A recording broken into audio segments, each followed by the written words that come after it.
Love, we had a great day, huh? Yeah, we went trail walking first, and then for about almost an hour, and then we went to the gym, and we just finished. That's great. You know, not everyone has that luxury to spend time together because, you know, different schedule, timing, so it's not that easy. But if you find any time to spend time together and for anything, you know, that gives you joy and happiness and filling up your time together, huh? What do you think? That would be really totally. So what's your opinion about the relationship? Why people nowadays, you know, they're not really happy together, and after a few years they feel that, you know, they can be no longer together. So what are the keys that they have to practice in their relationship? What do you think? What's your opinion? First of all, I think my own opinion is communication. Louder so people can hear you. Yeah. Communication definitely is number one. Yeah. So if you guys are not solving your issues or compromising on any issues or talking about it and just leaving it under the carpet, dusting it off, then eventually you're gonna have a problem. It's gonna snowball into a big explosion. Another one is I would say trust. Definitely you have to trust your partner no matter what. If you don't have that trust, if you always feel jealous, if you always feel insecure about your partner, I think that it's going to have a mal-effect or a bad effect on the relationship. This is my own opinion. But if you don't have it, you got to build through, you know, that you're going to work on it to build that trust. Maybe at first of our relationship, maybe we had jealousy and stuff, and we worked through it. You know, we talk it out. Yeah, we talk it out. That's why I said communication is number one for sure. Trust and being honest.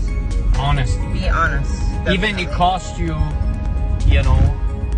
Doesn't matter how bad it is. You gotta be honest. It's better to be honest than hide it. And you know what I mean? You're gonna.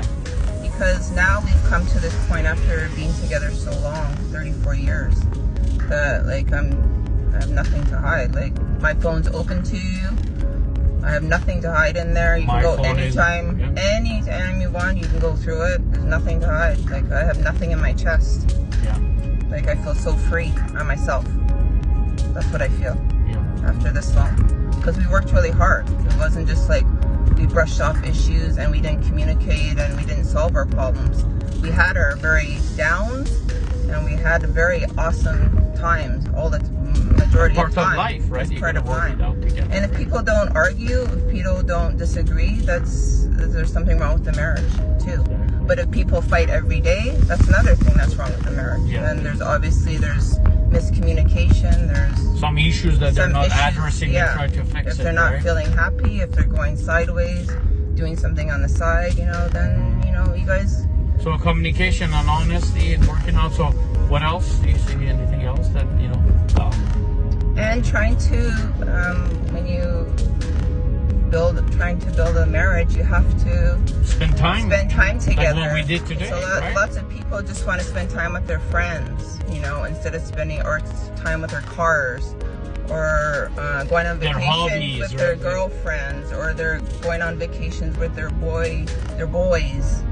So of course, eventually you start making your own paths, and when you come together and you're stuck at home together, then you have nothing in common. Right? Yeah. It's all about your friends, you know, what they did. That's a and good stuff. point, actually. Very good point. So it's just, and then people don't take care of their health. They let it go.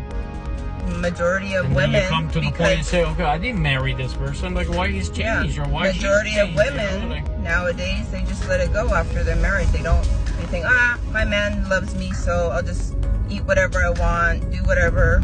You know, he'll love me anyways. And then you find out 10 years later that he's been cheating on you for the last 5 years. She's changed. Because or he's changed, or even the guy. Yeah, right? Or even the guy's changed. Like he's become a drunk, or he's smoking too much now, or whatever the issue. Or the girl became so big, or the girl was not healthy, actually. Yeah, not healthy. Yeah.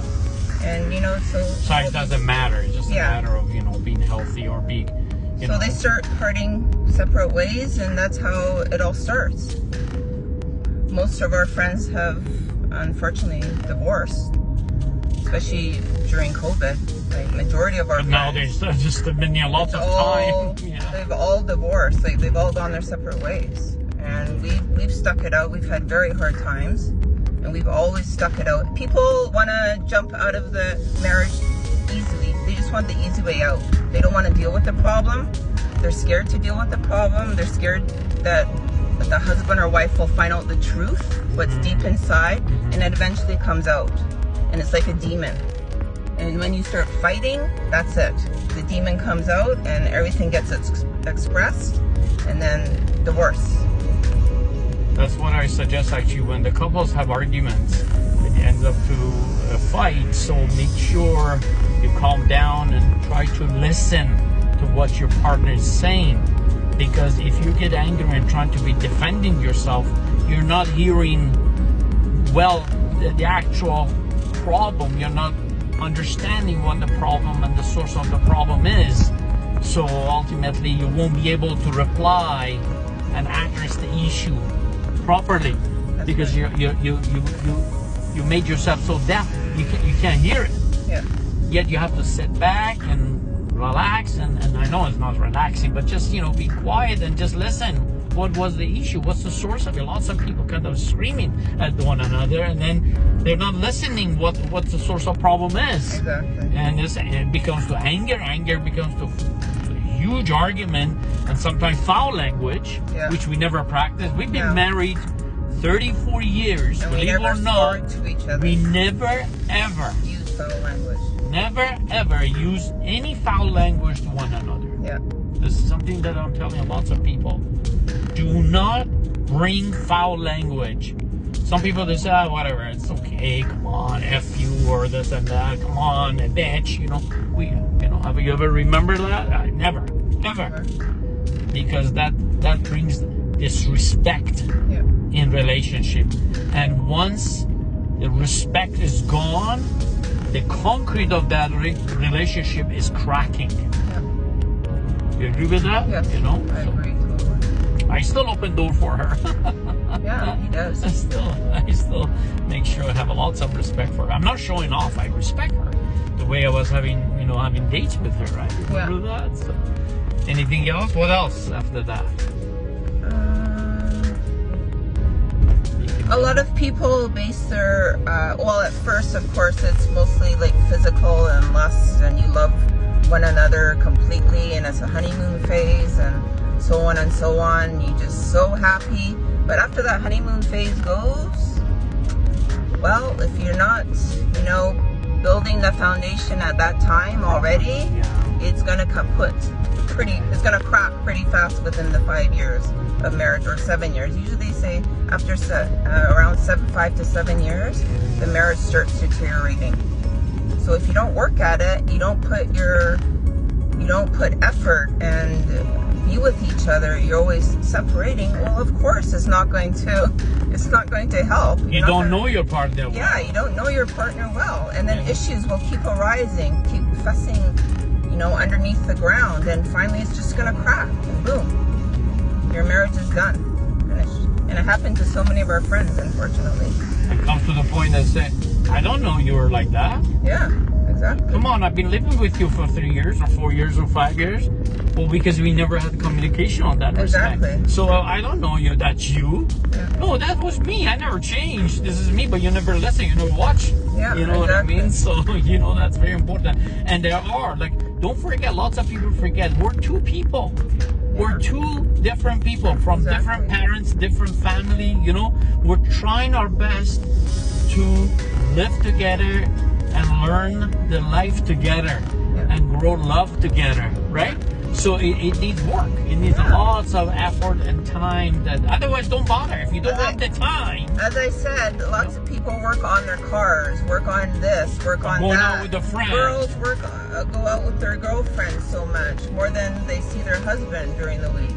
So, or I'm a mom. We're both parents. Some mothers do, they put all their time for their kids and not for their husband, and so of course the husband feels lonely, and then they don't try to keep their marriage stronger. And especially when you have little babies, it is very difficult, especially for the mom. You remember what I was doing? Tell them what I was doing. Totally, for all the moms out there, God bless you, because it's very difficult once you become a first-time mom. All your hormones and everything changing, and your husband needs his needs, and then you have your little baby's needs and toddlers' needs. Hard to balance, right? It's very hard to balance, but you have to make time for your husband. You have to make time for your wife. You have to help your wife during the childbearing years. It's very difficult. She needs help with housework. She needs help doing stuff. You can't just expect her to do all the work, plus the kids, taking care of the kids. So this is, so it's very important, and women, the same thing. Women, you can't just, I understand, I'm a mom too, you can't just be all kids. You have to spend time together, no matter what, even if it's half an hour of your time. The kids are playing, spend time with your husband. It's countable. It's very countable. 15 minutes, give your husband's hugs and kisses, and if he's a good person, some intimacy. If he's a good person, he's treating you well, he's a very good husband, you think, then you need to spend time for your husband too. You can't just be all kids. And so when the kids see this, the loving, the caring of each other, they practice it together with their siblings. If they have siblings, they practice it, and they practice it to you too. Maybe they don't have siblings, so they practice to the other family members or their parents. So it's very important, or to their little friends. This is so important, very important. So you can't just be, now I have a baby, all my attention is going to go to the baby. I'm not going to give any time to my husband. Yes, our kids are number one in our life. Yes, but you still got to make time both ways. Another. Husband needs to make time to help the wife. Wife needs to make time for the husband. Both. You have to put time into it. If you don't, it's just going to go kaput. So in conclusion, what we're trying to say is what? Is saying, spend time, be honest, don't lie, tell the truth, communicate your issues. If you feel unhappy about something, explain nicely to your partner. If the partner's not understanding or not willing to compromise, you need to keep talking about it and figure out something. Otherwise, it's going to be swept under the carpet, and it's going to explode some way, some other. It's gonna come out like a demon. It's gonna come out in some aspect. So this is for those people that just newly married, or planning to keep this relationship in a very serious path. Make sure you do your homework. Make sure these are some advices that lots of people know, but they neglect or ignore it. We're not teaching anything to people, you know it all, but we get forgetful. We get so busy with other concepts around our lives, and then we forget who is important around us, Yeah, and a lot of couples that have kids, they're so busy minding the kids, they forget about the needs of themselves. So maybe the wife, is so busy trying to do everything, and the husband's not helping, so she doesn't have time for herself. And of course, when you're pregnant, after pregnancy, you gain a little bit of weight because you had a baby. Yeah. So of course the husband gets mad. Oh, you don't look the same now. Before you were so skinny. Now you just let yourself go.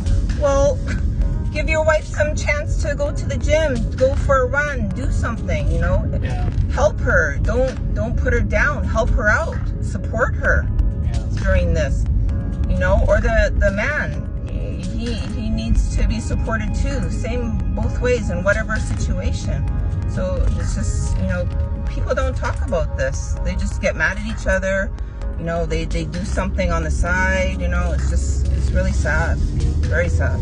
Anyway, we wish you guys all well, and hope they were an example of it. You know, and we've been through all this. We're not this, just talking like other people that talk. We've been married 34 years, and we have ups and downs, kids. and we have 2 beautiful kids, and they're both well educated and with career right now and working so well, and both of them are in sport, and then we were the example for them, and then we made it happen, and we sacrificed a lot in order to make sure that we'll be a good example and show them the path and wisdoms.